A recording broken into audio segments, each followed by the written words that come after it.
वेद्यमितसज्ञानसुखशक्तिभयोनिधिः व्यासाय भवनाशाय श्रीशाय गुणराशये हृद्याय शुद्धविद्याय मध्वाय च नमो नमः। लक्ष्मीपतेः पदाम्भोजयुगं नत्वा गुरोरपि प्रमाणपद्धतिं कुर्मो प्रमाणचन्द्रिकां कुर्मो बालानां बोधसिद्धये।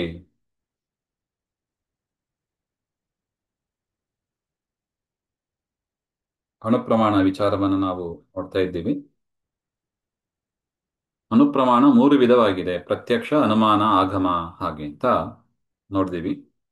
ಪ್ರತ್ಯಕ್ಷ ಅಂದ್ರೆ ಪ್ರಾಯೇಣ ಆಸನ್ ಅವ್ಯವಹಿತ ವರ್ತಮಾನ ಕತಿಪಯ ಅರ್ಥಗ್ರಾಹಕಂ ಪ್ರತ್ಯಕ್ಷಂ ಹಾಗೆಂತ.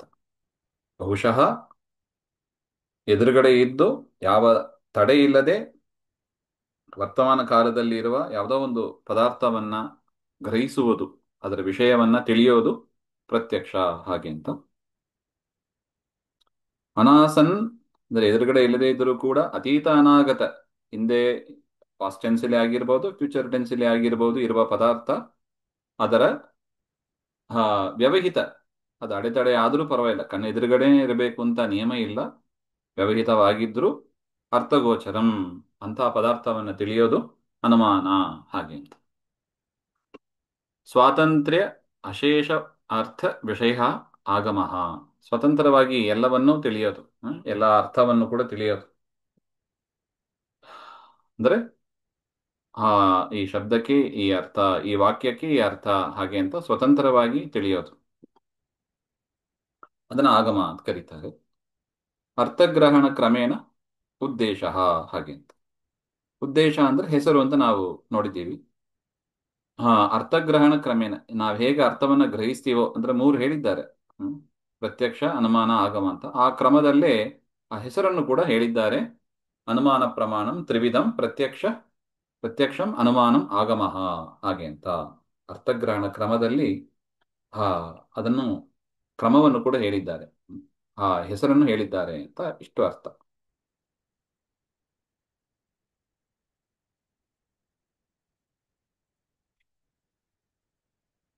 ಇದಾದ ಮೇಲೆ ಅನುಪ್ರಮಾಣ, ಅಪ್ರಮಾಣ ಅಂತ ಇದೆ, ಅದು ಅನುಪ್ರಮಾಣ. ಅನುಪ್ರಮಾಣ ತ್ರೈವಿಧ್ಯಾತ್ ತಜ್ಜನ್ಯ ಜ್ಞಾನಮಪಿ ತ್ರಿವಿಧಂ ಹಾಗೆ ಅಂತ. ನಾವು ಅನುಪ್ರಮಾಣ ಅಂದ್ರೆ ಜ್ಞಾನಕ್ಕೆ ಸಾಧನವಾದದ್ದು, ಯಥಾರ್ಥ ಜ್ಞಾನಕ್ಕೆ ಸಾಧನವಾದದ್ದು ಅನುಪ್ರಮಾಣ ಅಂತ ನೋಡಿದ್ದೀವಿ. ಆ ಅನುಪ್ರಮಾಣದಿಂದ ಹುಟ್ಟಿದ ಜ್ಞಾನ ಅದು ಕೂಡ ಮೂರು ವಿಧವಾಗಿದೆ ಹಾಗೆ ಅಂತ ನೋಡಿ. ಅನುಪ್ರಮಾಣ ತ್ರೈವಿಧ್ಯಾತ್, ಆ ಅನುಪ್ರಮಾಣ ಮೂರು ರೀತಿಯಾಗಿ ಇರುವುದರಿಂದ ಪ್ರತ್ಯಕ್ಷ, ಅನುಮಾನಂ, ಆಗಮಃ ಹಾಗೆ ಅಂತ. ಅದು ಹುಟ್ಟಿಸಿದ ಜ್ಞಾನ ಅದು ಕೂಡ ತ್ರಿವಿಧಂ, ಮೂರು ವಿಧವಾಗಿದೆ ಹಾಗೆ ಅಂತ. ಯಾವುದದು?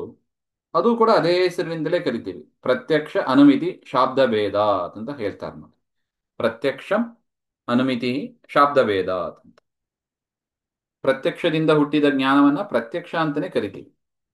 ಅನುಮಿತಿಯಿಂದ ಹುಟ್ಟಿದ ಜ್ಞಾನ, ಹೊಗೆಯನ್ನು ನೋಡಿ ಪರ್ವತದ ಮೇಲೆ ಅಗ್ನಿ ಇದೆ ಅಂತ ತೀರ್ಮಾನ ಮಾಡ್ತೀವಿ. ಆ ಅಗ್ನಿಯ ಅನುಮಿತಿ, ಅನುಮಾನದಿಂದ ಬಂದ ಜ್ಞಾನವನ್ನ ಅನುಮಿತಿ ಅಂತ ಕರೀತಾರೆ. ಅಗ್ನಿಯ ಜ್ಞಾನ ಬಂತು ಹಾಗೆ, ಅನುಮಿತಿ ಹಾಗೆ.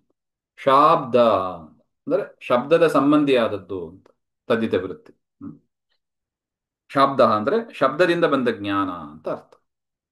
ಈ ರೀತಿಯಾಗಿ ಅನುಪ್ರಮಾಣದಿಂದ ಬಂದ ಜ್ಞಾನವೂ ಕೂಡ ಮೂರು ವಿಧವಾಗಿದೆ ಅಂತ ಅರ್ಥ.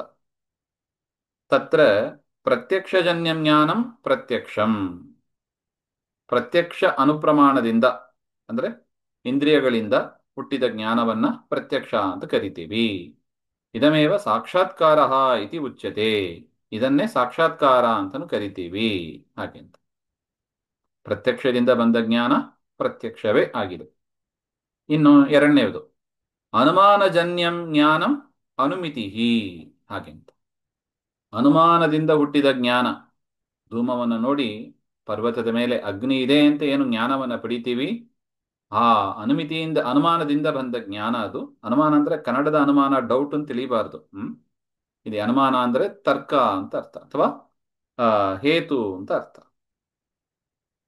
ವ್ಯಾಪ್ತಿ. ಈ ರೀತಿಯಾಗಿ ವ್ಯಾಪ್ತಿಯಿಂದ ಬಂದ ಜ್ಞಾನ, ಅನುಮಾನದಿಂದ ಬಂದ ಜ್ಞಾನ, ಅದನ್ನ ಅನುಮಿತಿ ಅಂತ ಕರಿತೀವಿ. ಆಗಮಜನ್ಯಂ ಜ್ಞಾನಂ ಶಾಬ್ದಂ ಹಾಗೆಂತ. ಆಗಮ ಅಂದ್ರೆ ಸೆಂಟೆನ್ಸು, ಶಬ್ದ, ಸೆಂಟೆನ್ಸು, ಪ್ಯಾರಾಗ್ರಾಫು, ಲೆಟರು ಇದೆಲ್ಲ ಇಟ್ಕೋಬೇಕು. ವರ್ಣಾತ್ಮಕವಾದದ್ದು. ಆಗಮಜನ್ಯಂ ಅಂತ ಒಂದು ಶಬ್ದದಿಂದ ಬಂದ ಜ್ಞಾನವನ್ನ ಶಾಬ್ದಂ ಅಂತ ಕರಿತೀವಿ.